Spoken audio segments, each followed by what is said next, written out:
Trust me Wriddhiman, আমি খুব ভেবেচিন্তে কিন্তু এই সিদ্ধান্তটা নিয়েছি। দেখো, তোমাকে একটা স্বাভাবিক জীবনে ফিরে আসতে হবে, তাই না? আর তার জন্য তোমার পাশে এমন একজনকে দরকার যে তোমার সাথে থাকবে, তোমার পাশে থাকবে, তোমাকে আগলে রাখবে, তোমার সুখ দুঃখের সাথী হতে পারবে। ঋদ্ধিমান, তোমার শুনতে খারাপ লাগবে, কিন্তু এটা সত্যি যে করি কিন্তু আর ফিরে আসবে না। ঘড়ির জন্য তোমার জীবনটা এইভাবে থমকে দাঁড়িয়ে থাকতে পারে না ঋদ্ধিমান। তাই এই পরিবারে একটা যোগ্য বড় বউয়ের দরকার, যার হাতে সমস্ত দায়িত্ব দিয়ে আমি অন্তত নিশ্চিন্ত হতে পারবো যে আমাদের এই সংসারটাকে আগলে রাখতে পারবে। আর এতদিন পর আমি সেই যোগ্য মেয়েকে খুঁজে পেয়েছি ঋদ্ধিমান।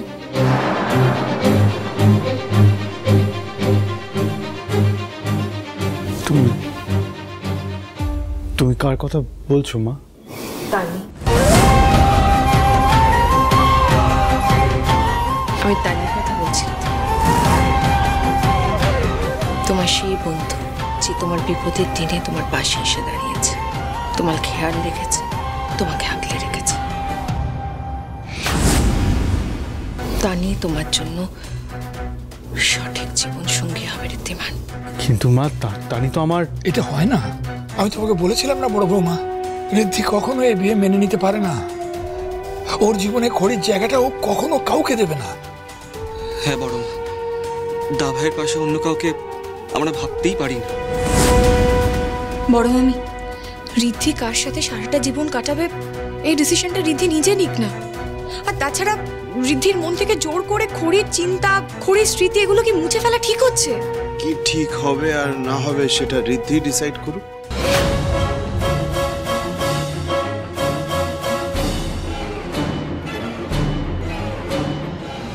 এই রাহুলটা এক নম্বরের মূর্খ। আরে বুঝতে পারছে না যে তাকে যদি এই বাড়ির বউ হয়ে আসে তাহলে ও সবটা নিজের হাতের মুঠোয় করে নেবে।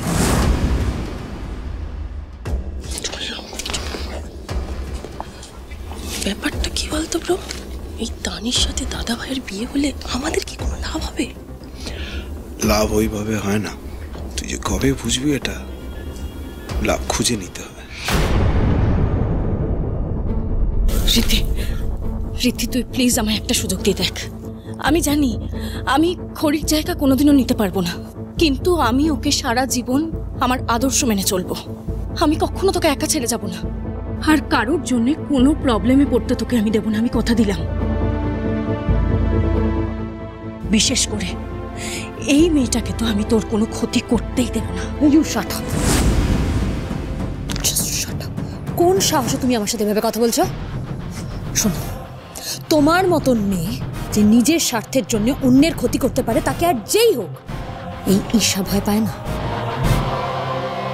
ঈর্ষা তো দেখছি ওপেনলি থ্রেট করছে। ও কি এবার সবাইকে বলে দেবে আমি ওয়ার্কশপে আগুন লাগিয়েছিলাম? মিস্টার সিংহরা, আপনি একটা কাজ করুন, এই বিয়েটা আপনি করেই ফেলুন। আপনি যেরকম অভদ্র, আপনার এই তানি ঠিক ততটাই মিথ্যেবাদী আর জালিয়াত। আপনাদের দুজনের ভীষণ ভালো ম্যাচ হবে। অ্যান্ড ইউ লিসেন, ভবিষ্যতে আমার সাথে একদম এভাবে গলা তুলে কথা বলবে না, কারণ আমি যদি মুখ খুলি সেটা তোমার জন্য একদম ভালো হবে না, এটা তুমি খুব ভালো করে জানো। আপনি ওভাবে কার সাথে কথা বলছেন? আপনার হাতে কোর্ট পেন, আপনি আমাদের এই বাড়ি থেকে বের করতে পারবেন।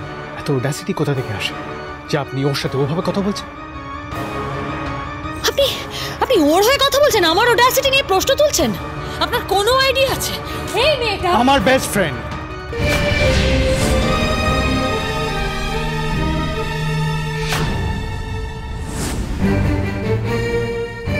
যেমন মৈনাক আপনার বেস্ট ফ্রেন্ড, সেই জন্য আপনি তাকে বিয়ে করছেন, ঠিক সেরকম। এসে আপনি খবরটা পেয়েছেন? ঋদ্ধিমান সিংহ রায় লেট ডক্টর, ওনার হাতে কোর্ট পেপার রয়েছে আর উনি সবটা জেনেও গেছেন। আর মিস ঈশা সেন, আপনার সোকল্ড ফিয়ন্সেও বুঝে গেছেন যে ঋদ্ধিমান সিংহ রায়ের সাথে ফাইট করা অতটা সহজ হবে না। একটা কোর্ট অর্ডার পেয়ে আপনি নিজেকে বিশাল কেউ কেটে ভাবছেন, তাই না? কিন্তু তা বলে ঈশাকে উইক ভাবার ভুলটা করবেন না মিস্টার সিংহ রায়। ঈশার পাশে এখন আমি আছি, তাই ঈশার স্ট্রেংথ ডাবল। এই লড়াইটা ঈশা একা নয়, মৈনাকও লড়বে। মাইন্ডেড। ঋদ্ধিমান, তুমি ওদের কথায় কান দিও না, নিজের কথা ভাবো ফর আ চেঞ্জ। শোনো, আমি ঠিক করেছি তোমার আর তানির বিয়ে দেবো 3 দিনের মাথায় এই বাড়ি থেকে। তুমি শুধু আমাকে বলো এই বিয়েতে তোমার মত আছে কি না।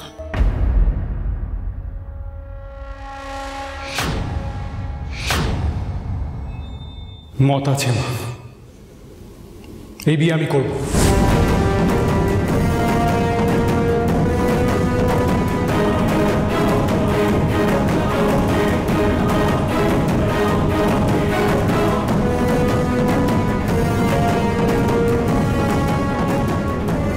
ভাগ্যিস ঋদ্ধি রাজি হয়ে গেছে।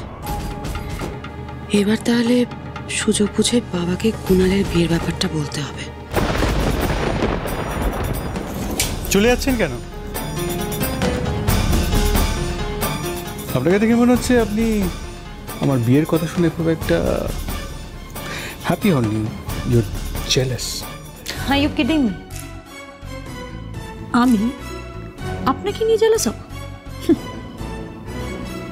সেই যোগ্যতা আপনার নেই মিস্টার ঋদ্ধিমান সিংহ রায়।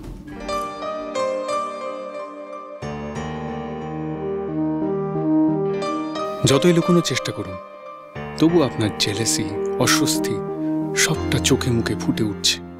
আর এটাই আমি চাই, আমার বিয়ের কথা শুনে আপনার যেন প্রচণ্ড রাগ হয়, হিংসের জ্বলে পুড়ে যান, আর নিজে এটা রিয়েলাইজ করুন যে আমি আপনার কে, আপনি আমার জন্য ঠিক কি। তার জন্য যত বড় রিস্ক নিতে হয় আমি নেব, কিন্তু এবার আপনাকে ঋদ্ধিমান সিংহ রায় সবটা মনে করিয়েই ছাড়বে। তানি, আমি জানতাম যে ঋদ্ধিমান আমার কথা রাখবে। দ্য সিংহরায় জুয়েলার্সের স্পেশাল বালা আমার শাশুড়ি মা তার 3 ছেলের বউয়ের জন্য গড়িয়েছিলেন। এই বালা দিয়ে আমার শাশুড়ি মা আমার বিয়ের সময় আমাকে আশীর্বাদ করেছিলেন। এই বালাটা আমি খড়িকেও দিয়েছিলাম। এখন এই বালা তোমার।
এটাই আপনার শেষ পরীক্ষা।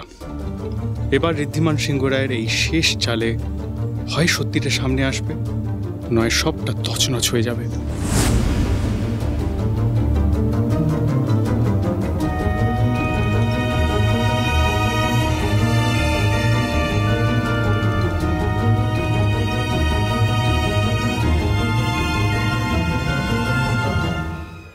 এরকম অদ্ভুত লাগছে কেন? ওই লোকটা যাকে খুশি বিয়ে করো, আমার কি? আমি এতটা বদল হচ্ছি কেন? আমি তো এই লোকটার মুখও দেখতে চাই না, কিন্তু তার জন্য আজ এরকম অস্থির লাগছে কেন আমার?